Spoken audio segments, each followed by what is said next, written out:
Good morning from St. Bart's in Midtown Manhattan. My name is Peter Thompson. I serve as the vicar here, and together with my colleague, the Reverend Zach Niane, we are delighted to welcome you to the forum, where each week we explore important issues at the intersection of faith and the modern world. Today, Zach and I are thrilled to welcome back to St. Bart's Karenna Gore, who is the founder and executive director of the Center for Earth Ethics at Union Theological Seminary, Uptown. She was here for a weeknight event a few years ago, and we're thrilled to welcome her to her first Sunday visit at St. Bart's and to the forum. Karenna, thank you so much for being here on this Earth Day weekend to talk about the climate emergency and what we as people of faith can do in responding to that. Thank you so much, Peter. I'm delighted to be back here at St. Bart's. This is a beautiful church and a very important place to gather, and it's an honor to be here, and thank you very much. We're so happy to have you here. I know it's been a busy weekend for you. Do you want to talk about the event you had on Friday and how you've been marking this Earth Day? Well, thank you so much. It is indeed Earth Day weekend, and the first Earth Day was 52 years ago, and I think it's important to say that we don't just mark Earth Day as another sort of Hallmark calendar random event. It's because that Earth Day in 1970 marked a shift in consciousness, and it led to real action, changes in laws and policies. The Environmental Protection Agency, the Endangered Species Act, the Clean Air Act, the Clean Water Act, the National Environmental Policy Act all came out of that shift in consciousness around 1970 that was really sort of encapsulated in that first Earth Day. And so people met that moment. We now have to meet our moment 52 years later, and some of us are around that same age, actually. I'm getting around 50, and in my lifetime, we have seen half of the population of wild animals disappear, about half of the world's forests. We've seen the climate crisis escalate to this point of real peril.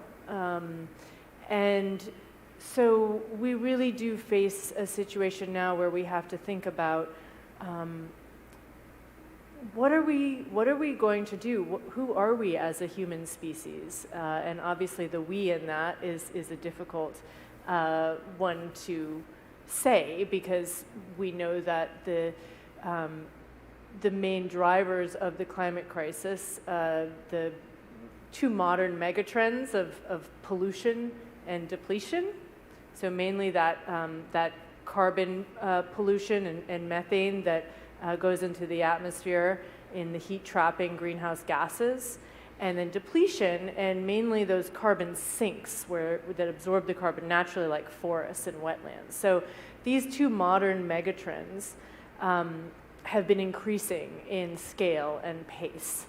And those emissions come mainly from the wealthiest countries, and of course from the wealthiest people and corporations in the wealthiest countries. And yet the impacts of the changing weather, the stronger storms, the droughts, the wildfires, and so on, the rising sea levels, are felt on the opposite end of that spectrum by the people who've done the least to cause this, in the sense of being responsible for those emissions. And so it is a moral issue. Every faith tradition, every humanist ethical tradition calls out to us to act now. We just had this, the body of scientists called the International Panel on Climate Change study this very, very closely. And they just had a sixth assessment report that came out focused on mitigation, which just basically means how to keep it from getting worse. In the climate circles, people talk about mitigation and adaptation. Adaptation meaning how are we going to adjust to this? How are we going to move cities that are on the coast? How are we going to rebuild things so that they can absorb climate impacts? And the mitigation is, of course, how do we act at the level of cause and stop it from getting worse? There's no point in only focusing on adaptation because it's a trajectory. There is no point to adapt to unless we focus on the mitigation. But this recent report made it very clear that the main driver is the burning of fossil fuels, and that we have to, if we're going to stay in the safe level of the 1.5, I'm sorry, this is so much jargon. We'll get into more easy talk, but just to say that the rise of 1.5 degrees Celsius over pre-industrial averages is what they've deemed to be safe in terms of not passing tipping points and so on. And if we're going to have any chance to remain there in terms of how much global warming is going to happen, then we have to peak global fossil fuel emissions in the next 3 years. And emissions are rising right now. So we can understand how incredibly difficult this challenge is. And we have to act at levels that are local, state, federal, global. We can all do our part. And I do believe that faith communities, people of faith, have a very important role to play in this, because it is about more than data and science and technology, as important as those things are. It is about values and perception and relationships. And this is what our sacred traditions deal with all the time. What is most important to us? How are we perceiving the world? How does it match how we relate to ourselves, our families, our communities, and others? And so it is a great privilege and responsibility to be here with this community, in this place, in this city, in this time, to really think together about what does that mean for us.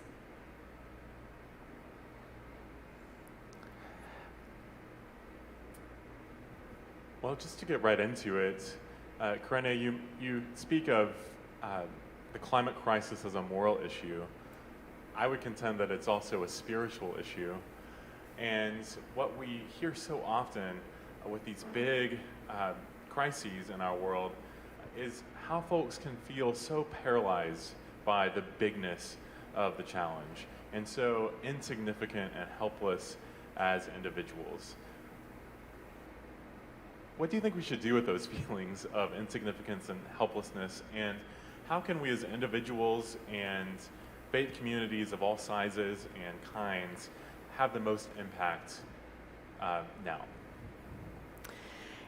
I'm so glad you brought that up, Zach, because I think that we are dealing with very strong emotions when we talk about this issue. It's one of the reasons why people don't want to talk about it, because there's grief and anxiety and frustration and anger and guilt, and these are strong emotions. They actually drive people to either be in denial about it or to be very vulnerable to the kinds of messaging that's just an exaggeration. And by the way, all those people are totally hypocritical who are saying it. Look at them. They're using fossil fuels. They're consuming, et cetera, et cetera. And it may be that all of that is so powerful for us as human beings that we're not actually able to come together collectively and act, because it's such an incredible force, all of those emotions and all of that confusion.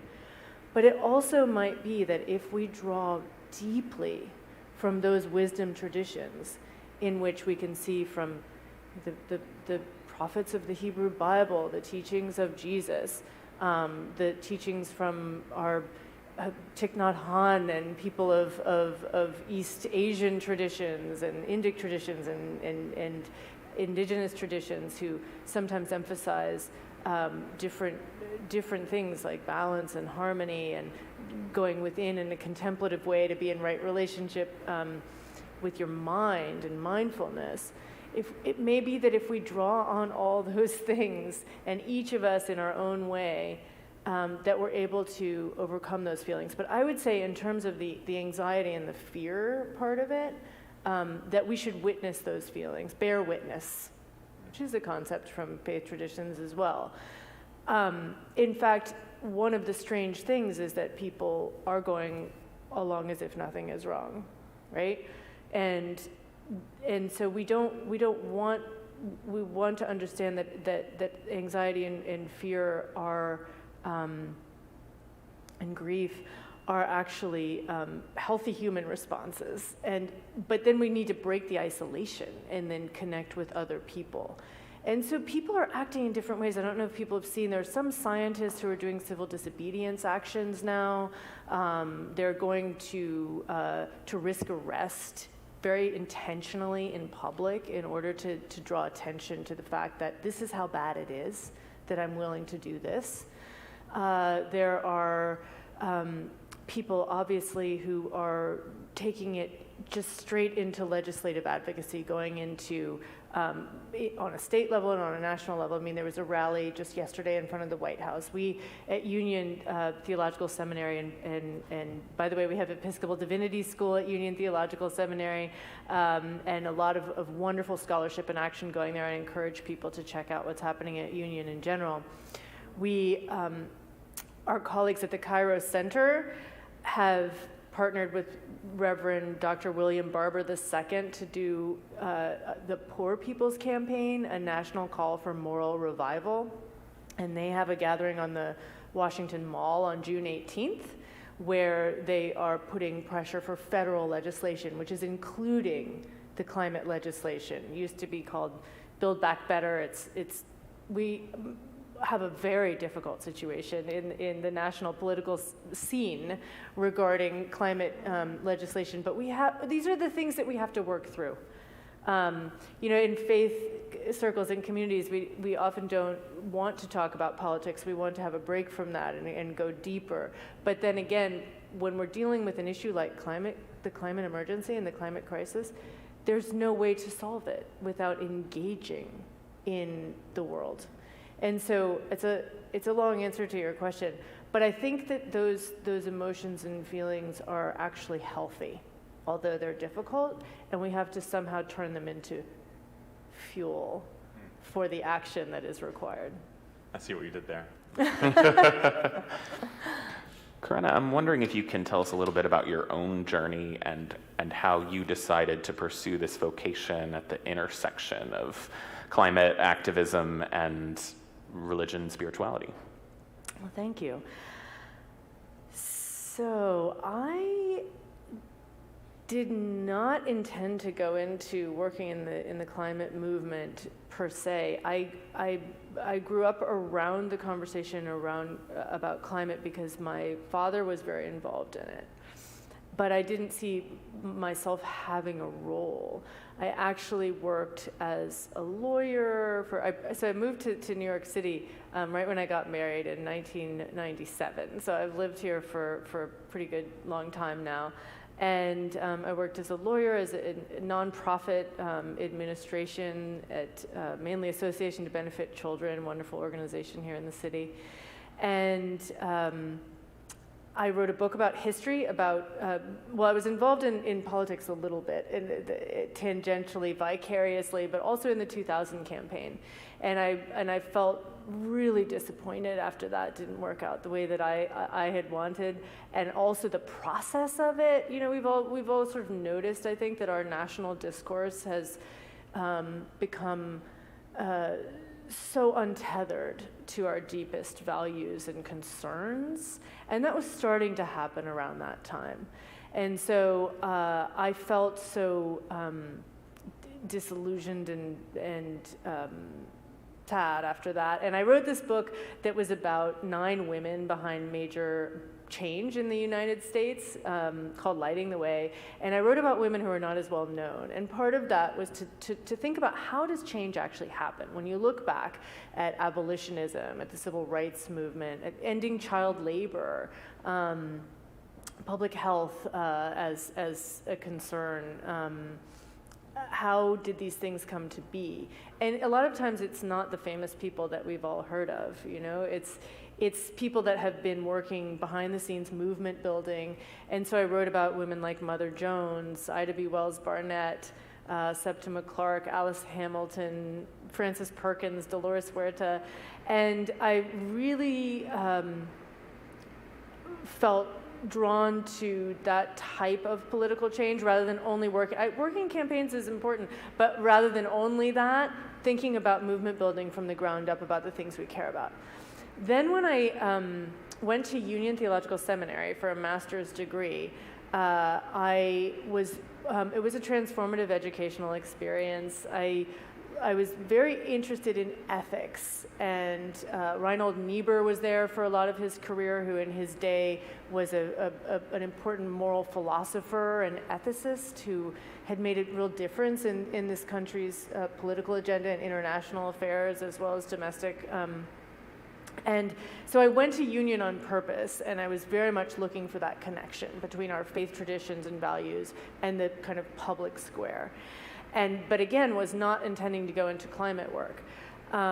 When I graduated, I was fortunate that there was an opening for a job, and I became the director of Union Forum, which was a general kind of public programming position. And so it happened to be at the time, right before 2014, when then the Secretary General of the United Nations, Ban Ki-moon, we're very near the United Nations, where we are right here in St. Bart's, and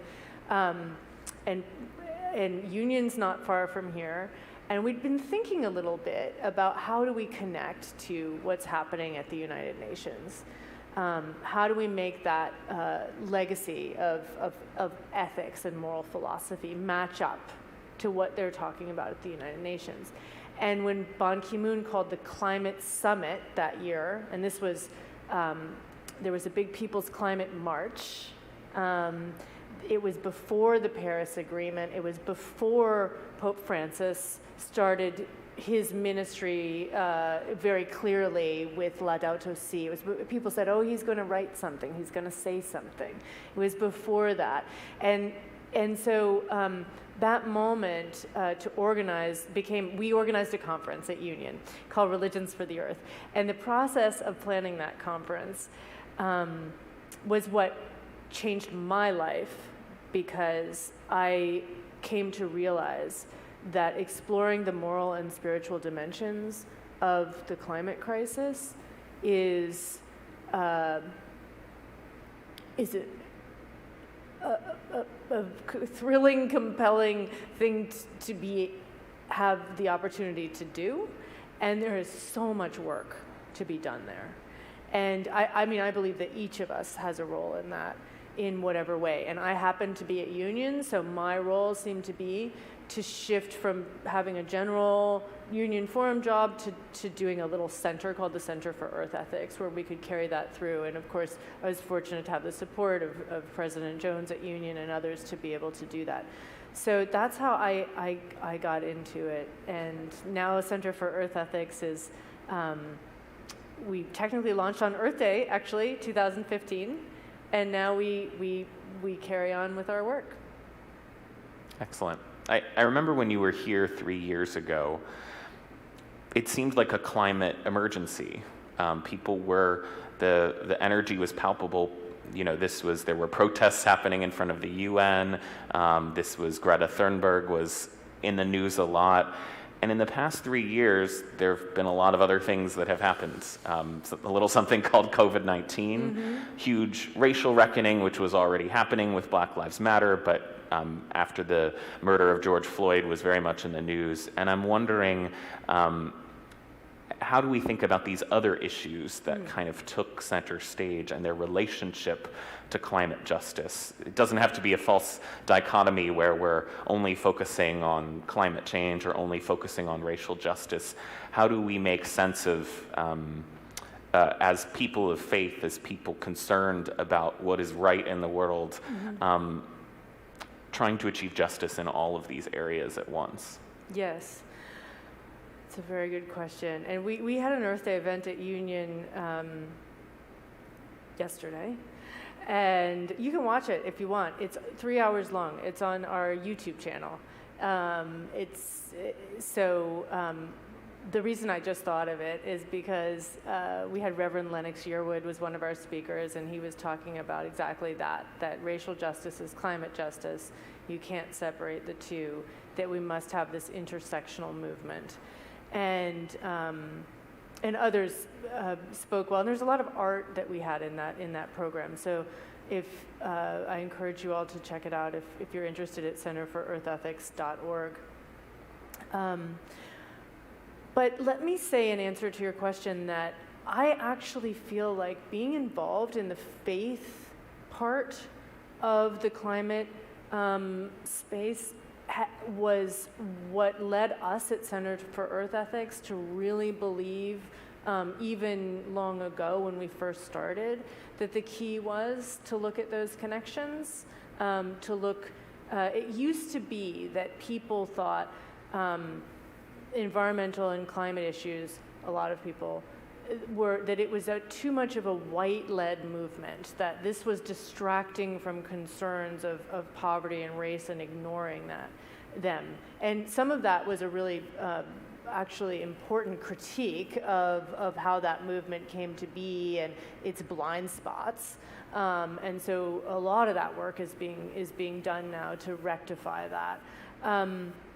But it also was just not seeing the other sources of environmental leadership, and that is certainly true from in many places and ways around the country. But if you look at what Native American peoples, indigenous peoples have been saying from the very time of the colonial encounter, it's basically the things that we've come around to understanding are part of solving climate now. Do not treat this living planet, Mother Earth, as an object to dominate. This is a living being. There's relationships that we need to be in reciprocity and regeneration all the time. And being in a space where you're looking at the intersection of faith and climate, or religion and ecology, there's different words that we can use.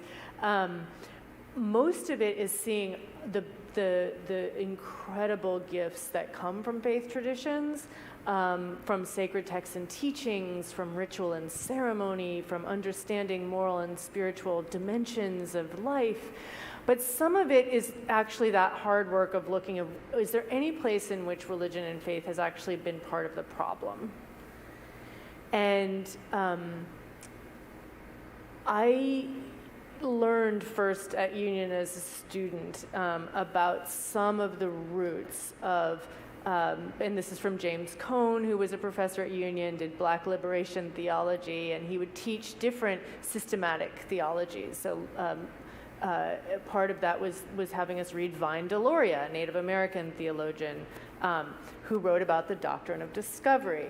So I don't want to go on too long about this, but the important thing to know about it, and I'm sure many of you already do, is that the presence of European heritage people on this land, of which I'm one, began first with this launching of what they called the Age of Discovery, and involved the Vatican issuing papal bulls, they were called, that, so this is in the 15th century, that invoked the book of Genesis, that had a whole rationale that included dominion, this idea that people feel has caused some damage in terms of how we understand the relationship between human beings and the earth. And that described all non-Christian peoples for whom they were projecting that identity on peoples in Africa and the Americas, were part of the flora and fauna to be conquered, vanquished, and subdued in the name of Christ and Christendom. So you can see the problem and the connection that the sort of dehumanization and domination of people of color and black and brown, BIPOC, now the terms change, but we're talking about the human beings living in these places, including where we are right now, where Lenape peoples had their homeland. Dehumanization and domination was connected to the idea that we dominate the earth. And so when we talk about Black Lives Matter and the racial reckoning and the rising of consciousness there, it's connected at the root to this ecological destruction. And the other thing is that as we've already talked about, the primary cause of the climate emergency is the burning of fossil fuels. And it also causes this local pollution that harms people's health with asthma and heart disease and so on. So from coal-fired power plants or compressor stations on natural gas pipelines, and the number one indicator of the placement of a toxic facility in this country is the race of the people who live nearby. So we talk about environmental racism. So it's not just people affected by the impacts of the stronger storms, it's also at the source of that pollution, because we're not separate from nature, of course. Our human bodies are. And so the connections, I think, are very important. And they've been made, of course, primarily by Black leaders in this country who have said, this cry of "I can't breathe" from George Floyd, as well as from another man that died a few years earlier in a horrible murder, is connected to that "I can't breathe" from the people who are living by these toxic sites, and that the racial oppression and violence is connected to the violence against the earth. So I think all of that is a real revelation. Speaking for myself, it was a revelation to me to realize that, and I think it helps us to grapple and understand more. Just quickly on COVID, obviously COVID, first of all, people are more vulnerable to having fatal COVID when they have those respiratory problems and health problems that come from living in those toxic places. So we understand that's part of it. But also, COVID shows us, the same as climate, that the laws of nature do not pay attention to political boundaries. They don't. It's not a matter of the state borders and the borders of nations. The laws of nature are higher laws. The laws of nature come and creation and creator. This, on some level, this whole thing of nation states and everything is an illusion when it comes to the things that really are existential. And so I think COVID has been, we're still learning from it, obviously, but it has revealed that we need to come together and understand our moral obligations to each other through collective decisions. Science is really important. It's not the only thing that's going to solve. There's some common sense, and there is also this role for empathy and ethical obligations to each other. We're still having a national conversation in which some of that is so confused and unclear, and I think some of that discourse projects things on COVID that we actually need to be working out in other issues. So thank you for the question. It's a really important one. And you're right, when I was here the last time, we were in a different time a little bit. And I think that those other aspects that have come to the fore are actually part of this interesting process of where we are understanding the time that we live in and what we're called to, because it feels really like an extraordinary time. And each and every one of us living today, I do think, is called on some level to respond to it by just actually taking a moment to contemplate it with compassion for yourself and for the other people that are going through it with confusion and anger coming out. And so we can try to bring out the best. So beautiful. I appreciate you mentioning the Native Americans and so many indigenous peoples who have been saying care for the earth and seek harmony and balance forever. And I think that calls to light and challenges a dynamic across matters of justice whereby so often the dominant culture feels like it's their job to be a voice for the voiceless. But what you've just illustrated is that no one is voiceless. Are we hearing voices? Are we hearing their voices? Are we amplifying their voices? Voices of those who have been saying the things that many of us are trying to say now, they've been saying for such a long time. And you know, we read in our scriptures on Palm Sunday that if the people seek to love and honor and praise God, then even the very rocks will cry out. Could it be that the earth itself has a voice? What is the earth trying to tell us in this conversation? And then to the point about intersectionality, it seems to be embedded, as you were mentioning, in the Poor People's Campaign, for instance. You see climate change, economic justice, racial justice, all converging into a singular political movement. So that's all very helpful. I'm wondering, in practical terms, in 50 years, what is the thing that you think folks are going to look back on us today and say, can you believe that they were doing fill in the blank? Continuing to invest and build out fossil fuels. I know it sounds a little bit like a broken record, and it's the fossil fuel thing, but unfortunately, it's really that simple. I mean, there are other issues. We have production and consumption cycles that have really ramped up, you know, in my lifetime alone, this thing of sort of like throwaway plastics and just the levels of consumption among the sociological world that I come out of and am part of, I feel like has gone really ramped up. And so that's an issue for conservation, for protection of nature, for environmentalism and climate and the earth. But I think the thing that people are going to look back on, and think about it, 52 years from now, I can't imagine people gathering together for Earth Day with any sense of joy and peace unless we make such radical changes. We know that that's what has to happen, and first it starts with the fossil fuels. So it's very difficult, but we need to do it mainly through laws and policies, and it needs to happen on national legislation.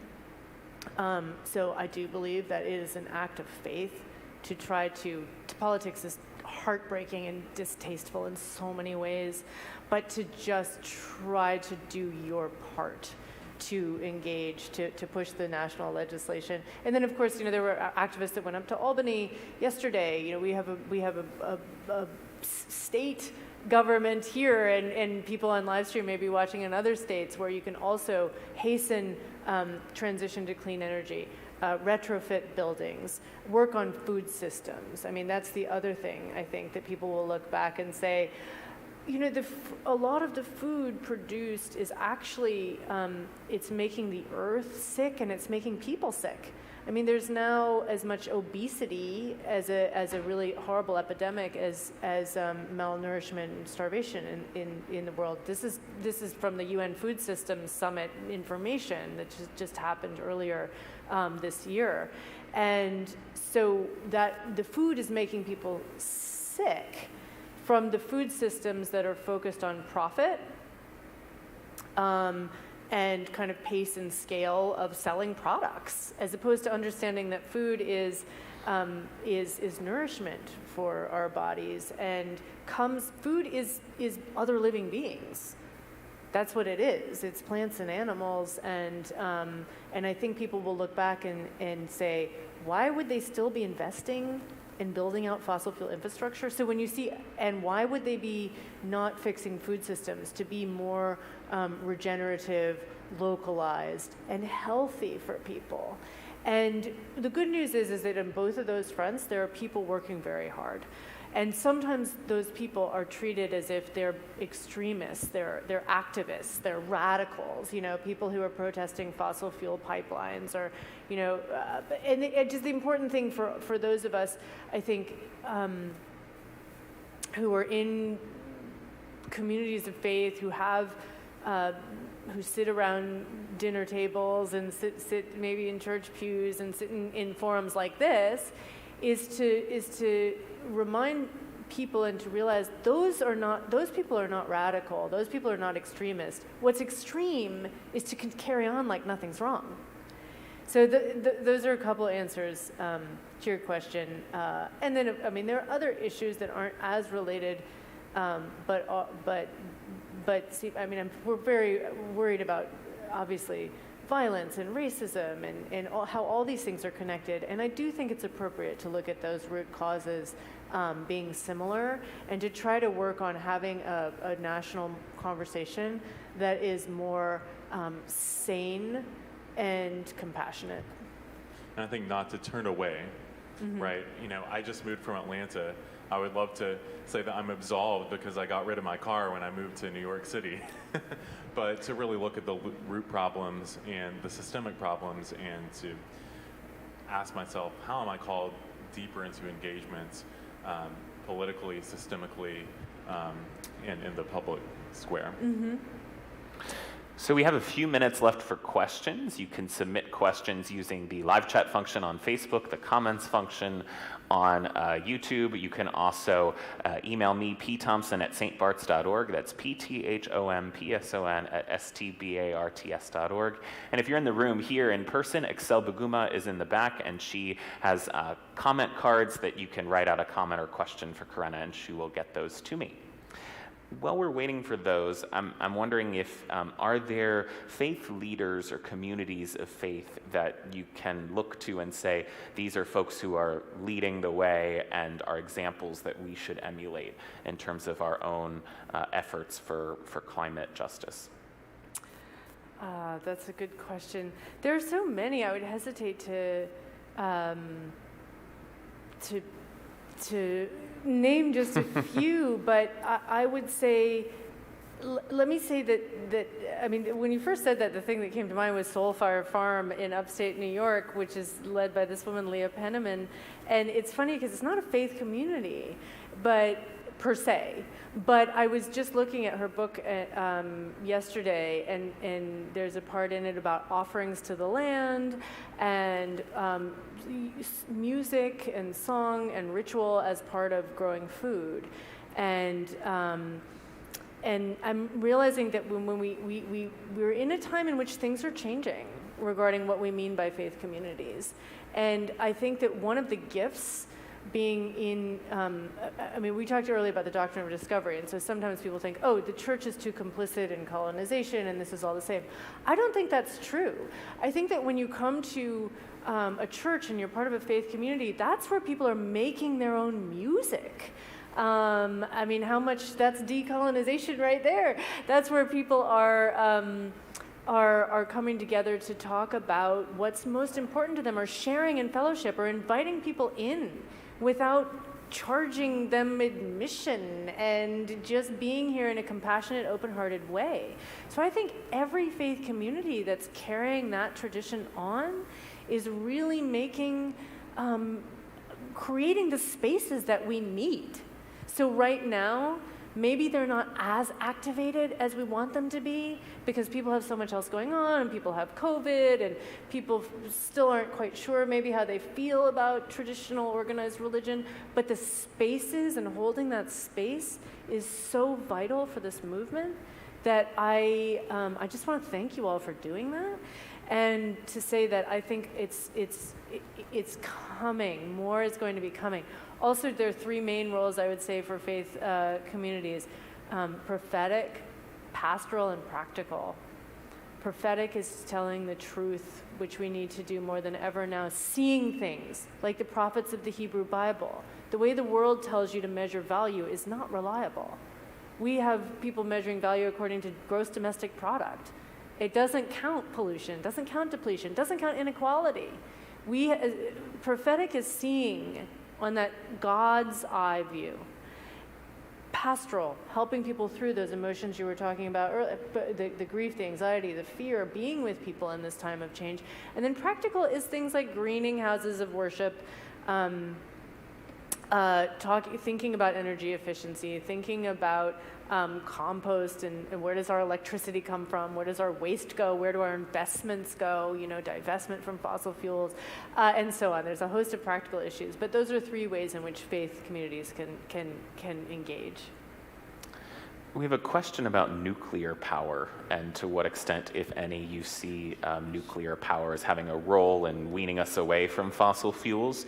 And there have been also several questions about the kind of profit incentives for energy companies and are we going to be able to enact change when those profit incentives are so firmly in place? Yeah. Here, just a nice little easy softball. Yeah, question 2 off easy the bat. ones, yeah. The nuclear power question is a very difficult one. I've been thinking about it quite a lot. But I'm not an expert, I have to say. But I think the important thing to realize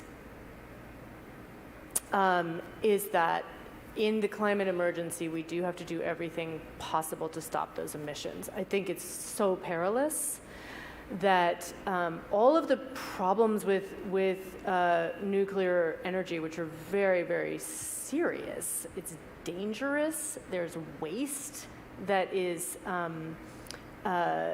this idea that you can just bury it deep down in the earth does not make any sense to me on a metaphysical level. I think, and this is where, I trust in science to also have this explanation, but I also have wisdom and faith traditions, and I think about the teachings, anything hidden will be made seen. It's just how it is. I think it's another form of the type of thinking that's an externality. We don't have to think about it. Yes, we do. And with climate impacts coming, I'm very worried about the waste, nuclear waste. It's also extremely expensive, which, when people talk about this, they don't always take that into account when they think about it like an easy solution. So I am not a fan of nuclear energy. But I'm going to say with the climate emergency, I would be open-minded to leaving nuclear power plants going now where they are going in a way that has the most safety measures, and where there's a plan to shut them down at the point where we can go to all renewable energy. We're not doing everything possible to get to wind and solar right now. We're not doing everything we can. We're not investing everything we can. We're wasting energy. Think even in this city, think how much energy we waste. And it's mainly from wealthy corporations and individuals. And so I like to think first, let's go energy efficiency, wind and solar, that's the priority. But nuclear is a difficult question for me just simply because on that climate emergency point, I am open to thinking about the ethical, enough of a Niebuhrian from the Niebuhr realism of ethics that sometimes there are things that aren't perfect. So we may need to leave some of those nuclear plants going until we get to the point, we don't want to switch to fossil fuels from nuclear. So until we get to the point where we can switch all to renewables. I hope that's clear enough. And the other part, profit incentives, yeah. And are we going to be able to wean ourselves away from fossil fuels as long as those profit incentives are in place? Well, there's a lot of people that really feel that, there are people who feel like the market, there is a place for market-based solutions, there is a place for the private sector in solving this climate emergency. And that actually the market is going to help us get to more renewable energy, because if we get the appropriate amount of investment in it, and if consumer choices are aligned with values so that you actually are willing, no, I want to shift to that, that matters to me, I'm going to make that choice, then the profit incentive doesn't always have to be in the role of the negative, toxic. But yeah, it's a real concern. It is absolutely unconscionable that there are people and corporations making decisions right now based on their profit margin at the expense of the future of life on this planet. That's what's happening, and it's unconscionable. So I do think that it's an appropriate concern. I don't think we can be hopeless. We have to just try as best we can and not tolerate greenwashing, because there's so much of it out there now. So many ads. Just, you can put a leaf on your on your fossil fuel company poster and think that that's going to do the trick. So we have to be vigilant. And again, this is faith traditions. This is prophets of the Hebrew Bible and beyond. This is Jesus. This is teachings everywhere saying, beware of false prophets. Beware of things that, in common sense, all that glitters is not gold, so on. You can go on and on. But we need that so deeply now to navigate these treacherous waters. There's, we have a question also about materialism, and there's the kind of profit incentives that drive large corporations, but there's also the materialism on the consumer side. And that can also be a faith issue. Do you have any thoughts on materialism and how we can combat that in ourselves? Yes, absolutely. Well, it's such an interesting question because and it's something I'm thinking about quite a lot, because on one level, there's this concept of dualism, that there's a separation between matter and spirit. And that this was something that was from Plato, maybe, and Descartes, and has a kind of really strong tradition in the intellectual influences that go into Judaism and Christianity. On one level, we have to realize that, I think, that we're not completely separate from the earth, that we don't have, the material world in the sense of the earth and nature is infused with the sacred and with the divine. And so we want to get away from the sort of sense that all this here is kind of despicable. Heaven is much better. We can just trash this place and get to heaven, and on the theory that spirit and faith is all that matters. So on one level, when I hear materialism, I'm reminded, wait a minute, we have to understand that there is value and essence in a divinely infused world. On another level, the materialism that is all about consumption is actually a kind of derangement. It's like a kind of addiction that doesn't even value, the actual essence sometimes. Pope Francis writes beautifully about this in Laudato Si, and there are others that do too, where he says, an endless stream of material goods baffles the heart. I like that phrase. And so you can have, and it's like Thich Nhat Hanh with mindfulness or other teachers of that tradition, you can have appreciation for material things. And I'm not talking about like a diamond ring so much as like a beautiful little gift that someone put a lot of meaning and feeling into. You can have an appreciation for material things. Or this church, this lovely sanctuary in the other room, this lovely room. You can have appreciation if you're in right relationship. But the materialism of frenetic consumption is actually kind of more aligned with not understanding the connection of matter and spirit. So I think it's a very appropriate question, and one that I'll think about more. That's a great distinction. There is a holiness in material things. We worship a Savior who says, this is my body, this is my blood, bread and wine, very physical things. The earth is the Lord and all that is in it. And in some ways, it's a disrespect to those material things if we recklessly consume them. I'll fit in one more question. We don't really have time, but I'll fit it in anyway. Should we be eating less meat? And the connection between meat eating, factory farms, and climate change? Yes, well, these are great questions and not easy ones. Yes, we should be eating less meat. The reason for that is that there is a huge problem with industrial beef production and ecological destruction.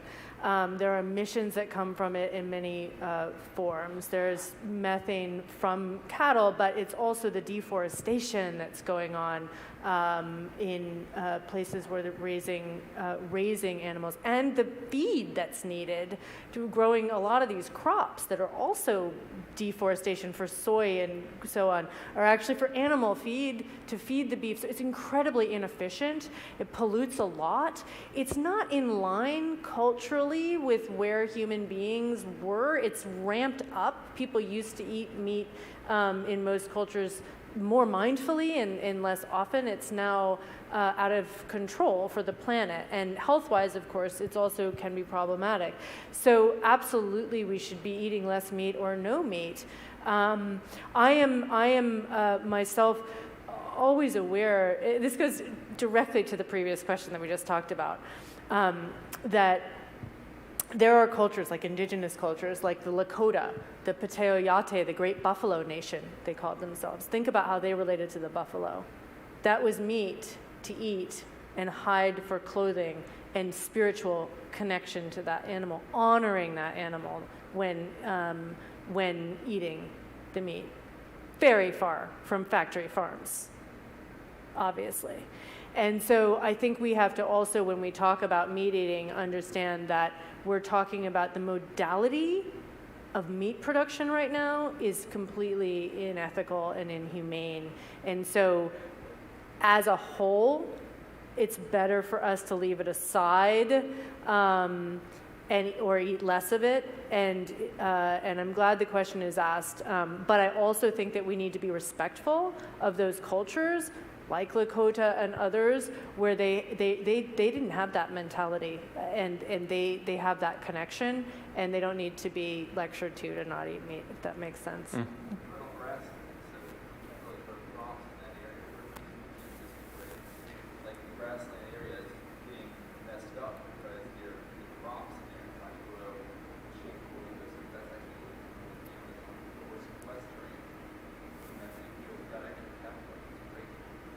Yes. Like I had a real target, Missouri, is the way to pronounce it. It's all grassland trees, those road crops there. It's all cattle farming, and buffalo used to live there.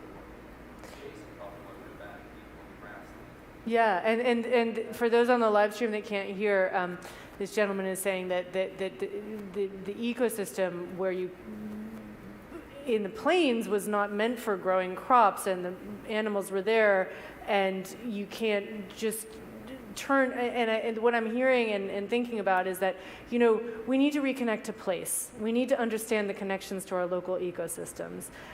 We live in this globalized, commodified situation in which people are like eating breakfast, lunch, and dinner with stuff from monocropped industrial agriculture all over the world. Maybe they got the beef from Brazil and then they sent it to be processed over on some other country, and then it went for the preservatives and the packaging, and then it winds up. And it's how I've only known this world. I've grown up since the early 70s. I mean, it's certainly ramped up in my lifetime, but it's the norm. But it's kind of madness.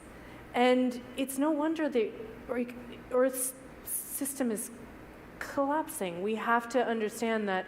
I think connecting back to place is important. I mean, we're in Manhattan Island, Lenape, Hoking. People used to be able to get oysters and fish. And it's harder obviously now because the Hudson River had PCBs dumped in it, which are still toxic all these years later, and will be, unfortunately, for many years. You're still, especially pregnant women, not supposed to eat fish from the Hudson because, again, the mentality of externalities, that you just treat it like an open sewer. And so we have work to do to undo that and go back, and I think connect to place and food systems in that way. So unfortunately, we have to stop. We're over, but I'm going to hand it over to Zach just briefly for an invitation. Well, I do want to invite you into a next step. If you have been stirred by this conversation, if you have a passion for creation care and battling the climate crisis, we are reigniting our creation care task force here at St. Bart's.